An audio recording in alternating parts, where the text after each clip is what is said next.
What's up? Andrew Kramer here for VideoCopilot.net, and welcome back to another very exciting tutorial. Today, we're going to be taking a look at recreating this solar star effect inside of After Effects. In fact, we're going to only be using the built-in tools of After Effects, so no third-party plugins. However, I will be talking about our heat distortion plugin as an option or an alternative, but not required. And what the heck, it's our plugin, so, we're going to plug it. All right, let's go and take a look at the final shot.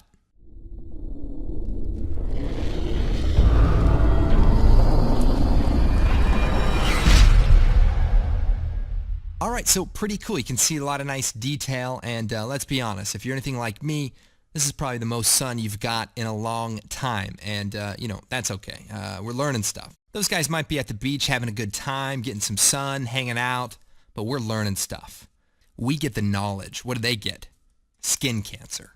All right, so let's go and create a new composition, my vitamin D deficient followers, and let's create it, let's see, and let's set it to 1280 by 640, so that'll be a 2:1 aspect ratio, and we'll make it 24 frames per second and 10 seconds long. Looks good. We'll hit OK.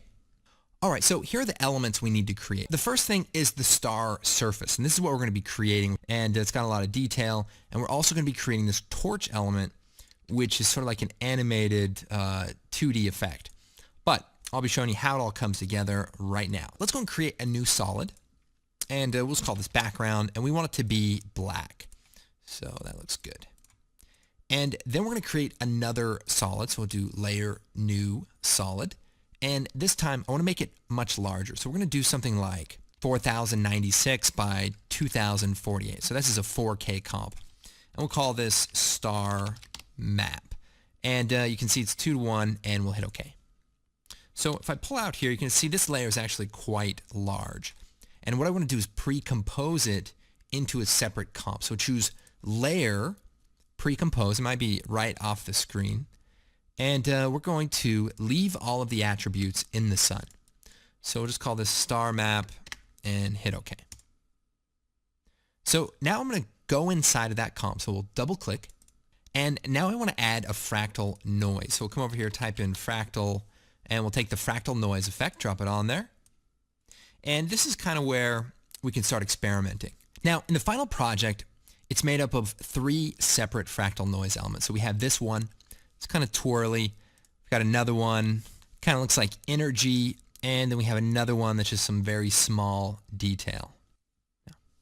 Now, it doesn't have to be exactly like this, but let's go and play around with some of the settings. So let's change this to dynamic, and let's go down to the sub settings, and let's see if we can play with the rotation here. So as we rotate this, we're going to start getting a little twisting effect. So let's bring the brightness down and twist that a little bit more, and you can kind of see how this is looking. So it's kind of similar to our other project. And let's go and just play with the rotation a little bit more. Something like that. I think that looks pretty good. Maybe a little bit brighter. Looks good. And then we're going to duplicate the layer. So Control D. And for this one, we're going to go to the transform and scale up the fractal noise. So scale it up here. Add more detail. So complexity, turn that up to like 15. And then I'll just add a lot more of that fine detail. Scale it up even more, and let's go to the sub settings again and just play with some of these settings till we want this to really look like energy as we saw from that other example. So as we turn up the sub scaling here, you can see it creates a much more interesting pattern. So then we'll take it and we'll screen it back on top. So we'll hit F4, change the transfer mode to screen, and believe me, fractal noise is just one of those effects you just play with. There's no really right way to do it. You just get in there, play around with the settings, and you'll never ever be able to recreate what you created before. Like, I'm amazed that this is even close. So definitely have some fun. Let's do a little more contrast on this. Bring the detail down. Let's see. Brightness down. Cool. All right, so let's create one more, and this is going to be our high frequency noise, and we'll just, we can just duplicate this one more time, and we'll solo it so we can check it out. Let's bring the scale down very low. So what we want to do is turn the contrast up and the brightness down. So we want to create a lot of small, very bright detail. So maybe we'll set this to clip, and let's see.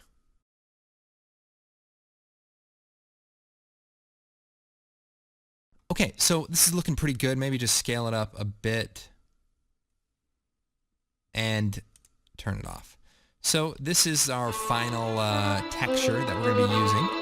And maybe we'll even add a little bit more contrast so we can bring the detail out of this. Now, some of you may remember that we did some work on the movie Star Trek Into Darkness, and we actually used some similar techniques, and you can actually take a look at this online, but we used some various fractal noise effects that were combined to create some of this effect. And although we used Element 3D, some of the techniques are actually quite similar. But anyway, check that out. Obviously, we encourage people to use Element 3D, but there's still a lot you can do inside of After Effects. So that's why we're showing you that here today. So here is the basic star map. So let's go and close that. And here we have the layer for that star map. So coming back to where we were, now there's an effect called CC Sphere, and it's a really cool effect. And so now we have a nice sphere. So I'm going to go into the shading, and let's set the diffuse, all these values down to 0. And we're going to set the ambient up to 100. And that way there's no shading, it's just full bright. And if we go up to the rotation here, you can actually see we've got a nice rotating planet. Now we do have some polar issues, which I could get into solving, but since we're only going to be using half of this element, I think it would just be better to just to move on and act like we didn't even see it. Now, actually, I do want to show you one cool trick, and that is to get this to behave somewhat three-dimensionally. So the one nice thing about Element 3D is that you actually get a real 3D sphere that reacts to lighting and the camera and all that kind of stuff. Now, CC Sphere can do that with a little bit of work. So here's what we're going to be doing. First of all, let's make this layer 3D. Okay. Now, then I'm going to create a camera. And we'll do 35 millimeter, hit OK. So if I move around, you can kind of see that it's a 3D layer. Not quite 3D the way that we want. All right, so what we want to do is get this to rotate as the camera moves around. So there's some expressions that are going to help us do that. Now, if you don't like expressions, that's okay. You can just copy and paste it. That's exactly what I'm going to do. So I'm going to hold down Alt, click on the stopwatch, and then I can type it in down here. So we'll take all this, delete it, and Control V to paste it. And we'll make some more room here. Now we can copy the other two. The only variation is it goes 0, 1, 2. So what I'll do is I'll Alt-click, paste, and change that 0 to a 1. Click on the Z rotation, paste, change that 0 to a 2. Basically, what this expression is saying is to rotate towards the active camera. All right, so my layer is a 3D layer. I've got a camera. Now watch what happens when I take the orbit tool and fly around here. Uh-oh, something weird happens. Not quite what we want. So there's one more step, and that is to right-click on the layer and choose Transform Auto Orient and change it to Orient towards Camera. So now, for the most part, we'll be able to rotate around this like a 3D object. Now, it's not perfect. There are some expressions that will get you there, but this is the easiest way to achieve what we need to achieve. Now, to optimize our quality, what I want to do is scale the layer down a bit and turn up the radius of the sphere. So we'll just scale this up. And that way, when we get close to it, we're going to keep as much of that detail as possible. So what I'll do is move it about right here.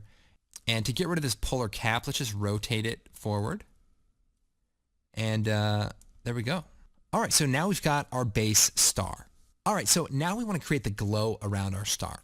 what we're going to do is create a new white solid. So we're going to make it square. So we'll do like 1024 by 1024, and we'll make it white. And this will be our glow. And we'll hit OK. And what I want to do is double click on the ellipse tool. And that's going to add a perfect circle to our layer. So you can kind of see if we scale this down, perfect circle. So what I'll do is I'll make it a 3D layer, turn that switch on, and then I'm going to put it below our star layer. And then if I right click on it and choose Transform Auto Orient, set it to Orient Towards Camera, then all we have to do is scale it down. Hit S, scale it down until it perfectly aligns. Perfectly, I said. Okay. All right, so for this particular glow, what we'll do is add a blur effect and crank it up a bit.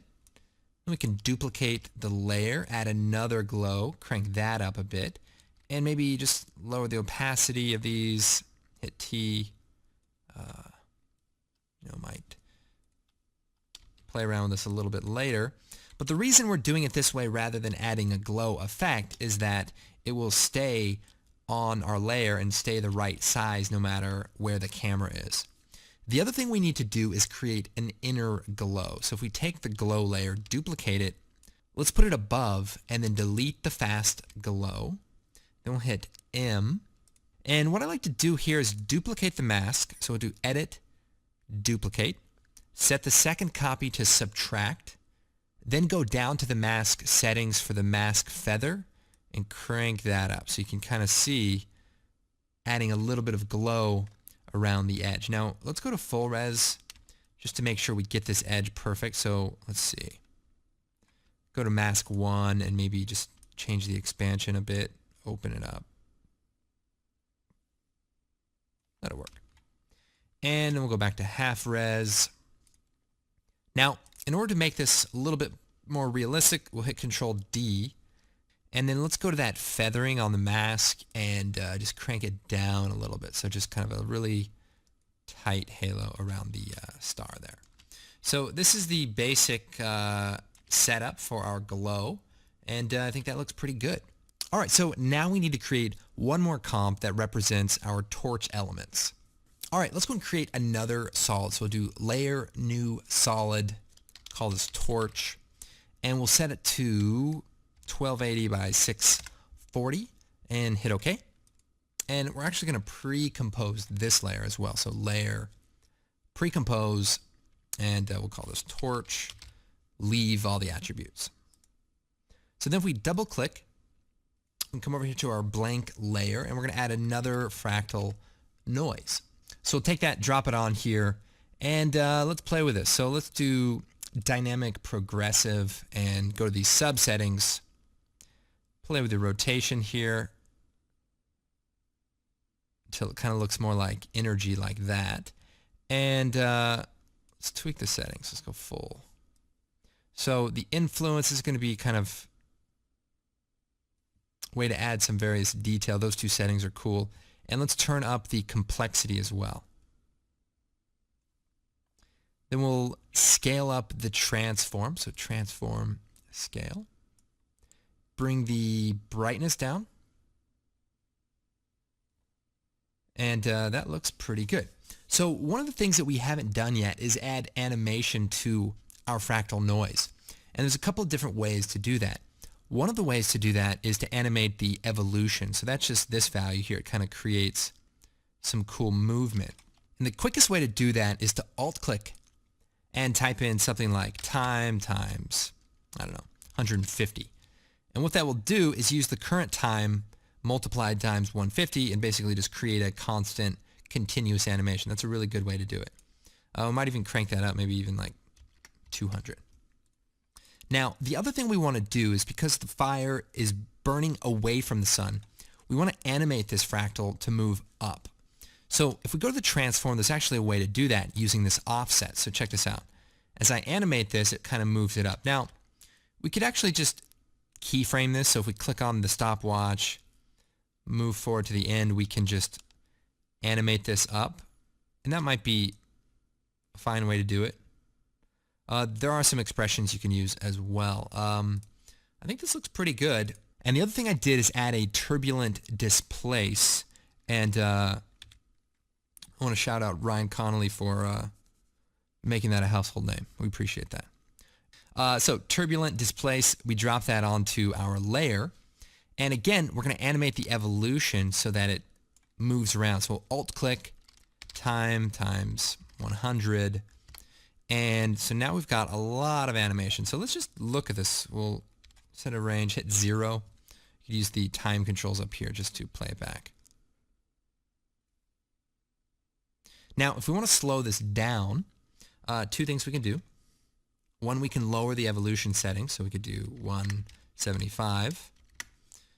We could also go to that keyframe. So if you hit U, it'll show the keyframes. And we can take this value and we can lower it. And that way it doesn't move as fast. But the nice thing is we'll actually be able to adjust that as we go. All right, so this is looking pretty good. Maybe a little more contrast. And maybe a little secret weapon I like to use. We do Effect, Sharpen, Unsharp Mask. And it's actually pretty cool. We go in here, crank up the amount of sharpness. And it helps to really, and maybe the threshold just a slight bit. And it just kind of helps to give it more of a fiery look. You know, it's kind of subtle. Okay, so let's go back to our sun comp. And now we have our torch layer. So the one thing we need to do is add a circle mask or an ellipse mask to this. So we just add that, hit F, feather it, and maybe hit MM and bring the feathering in. Basically, we want to create an edgeless element, just like that. And we might even take the bottom and straighten it out a bit like that. So, cool. And then we'll hit F4, change it to screen so that it blends over the background. So you can kind of see that. And then we'll make it a 3D layer. Switch between that too many times. And so right now it's at the exact position as our sun. So we'll hit S, scale it down a bit, and maybe we'll put it below all of our elements. And one of the things actually is because it's not set to face the camera, it may render on top. So what we can do is we can separate that by doing new adjustment layer. And what this will do, so if we keep this as a 2D layer so we don't turn that on, and if we put it between those layers, it'll actually break up the order. So we'll just call this divider.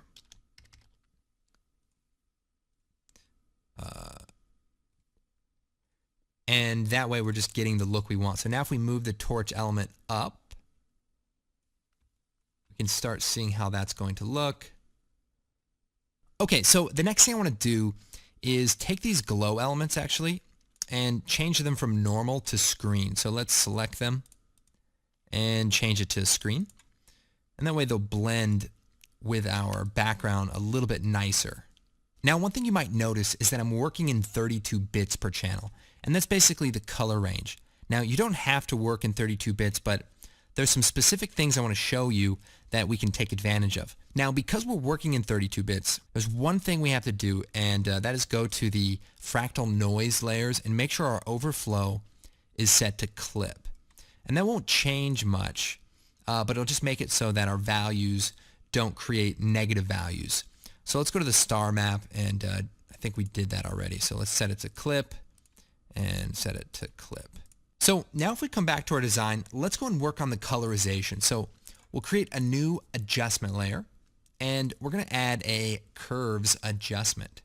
So here's what we'll do. We'll go to the red channel, crank this up a bit, go to the blue channel, bring this down.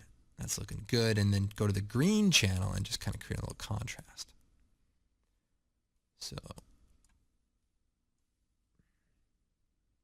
go. So this is looking good. We can actually go to the star map or our star layer and maybe darken it. So let's do curves adjustment, bring it down the darkness. And the other thing I want to do is make our inner glow a little bit more intense. So let's take one of these layers and maybe Control D and hit F, and let's bring that feather value up more. So I really want this to feel very three-dimensional. So I think that looks pretty good.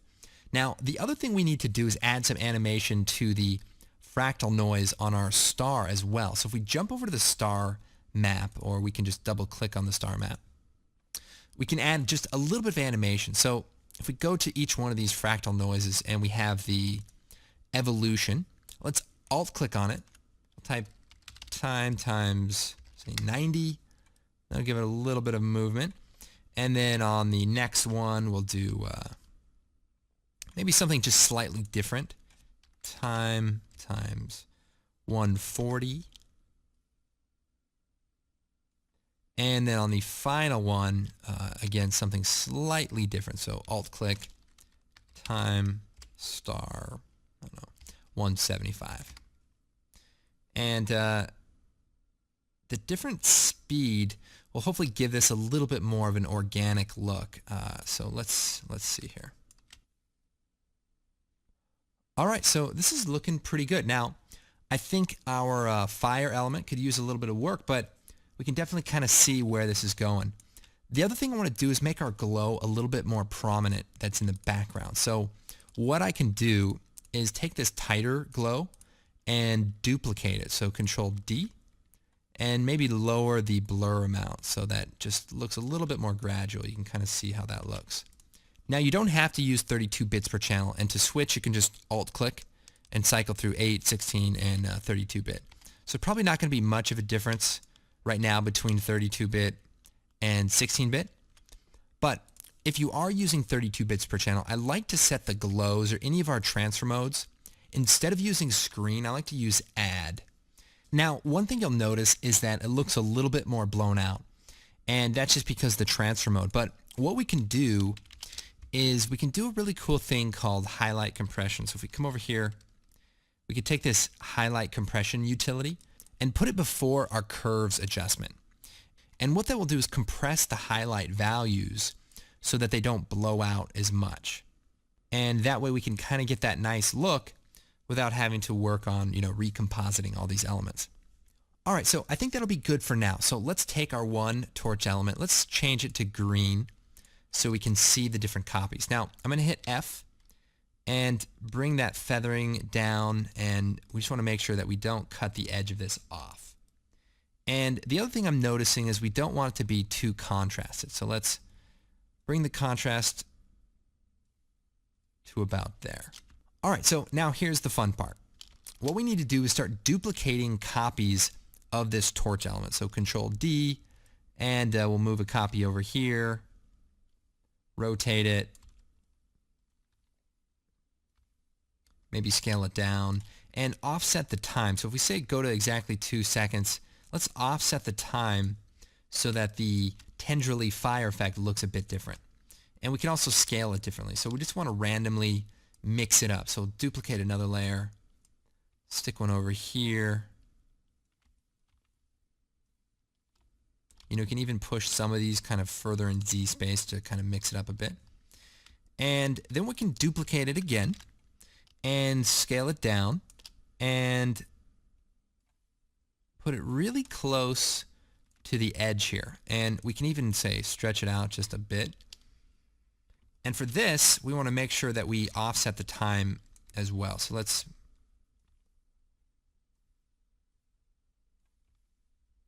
offset the time, stretch it out a bit.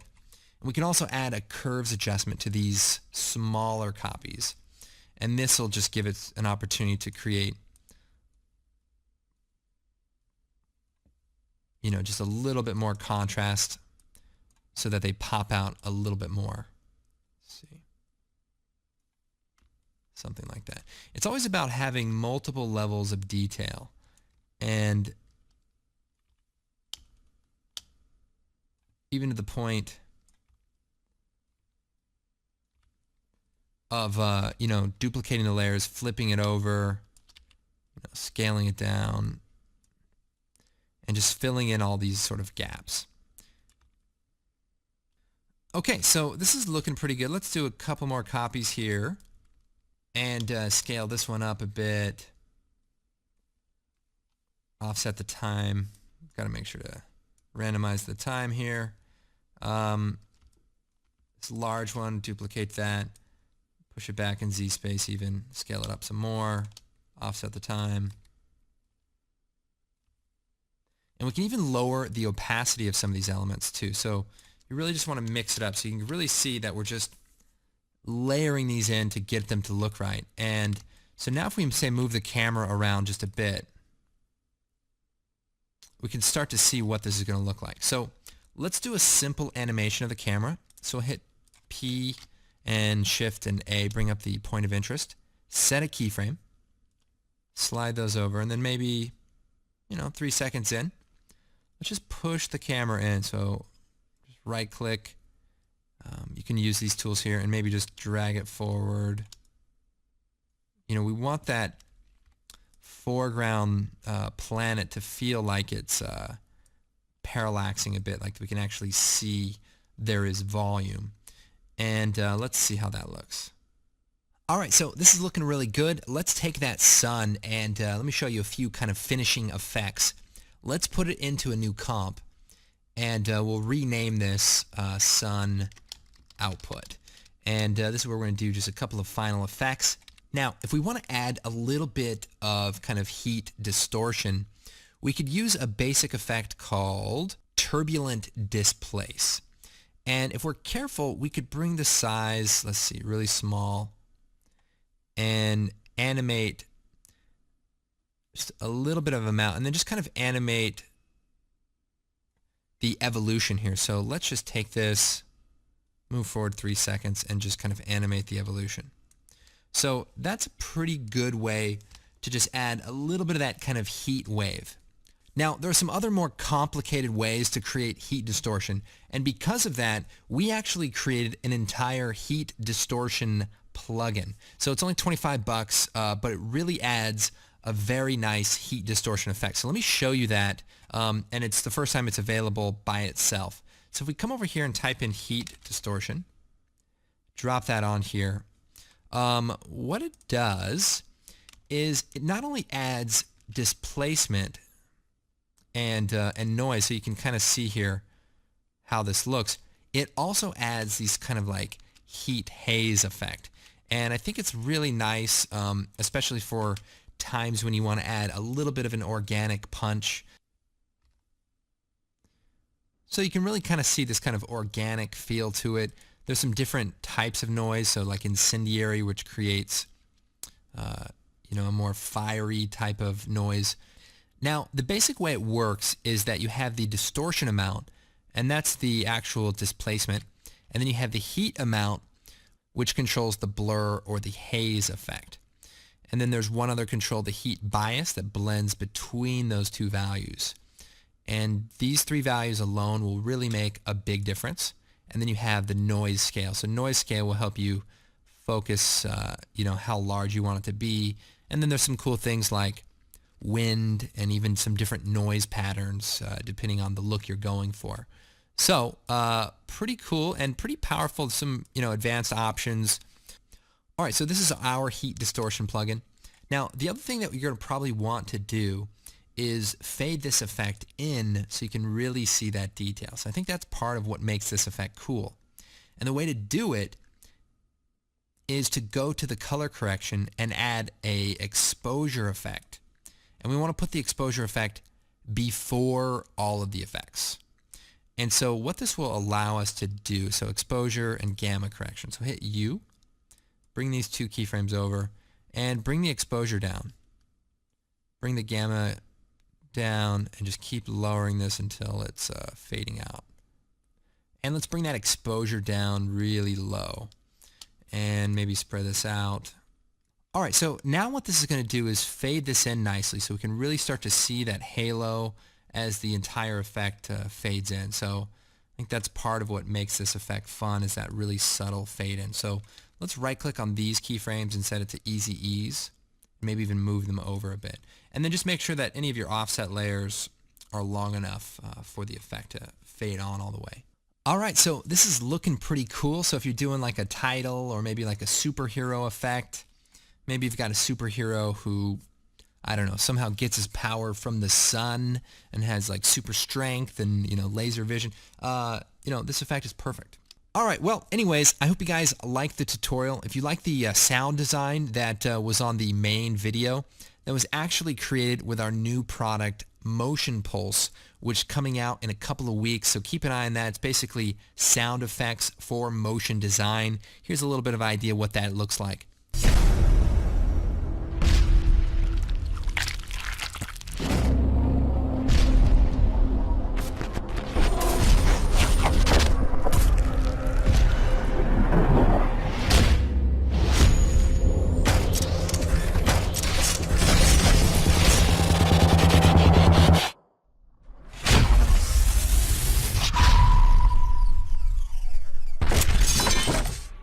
So basically, it's like sound design tools specifically for motion graphics and, bringing that kind of stuff to life. So please check that out.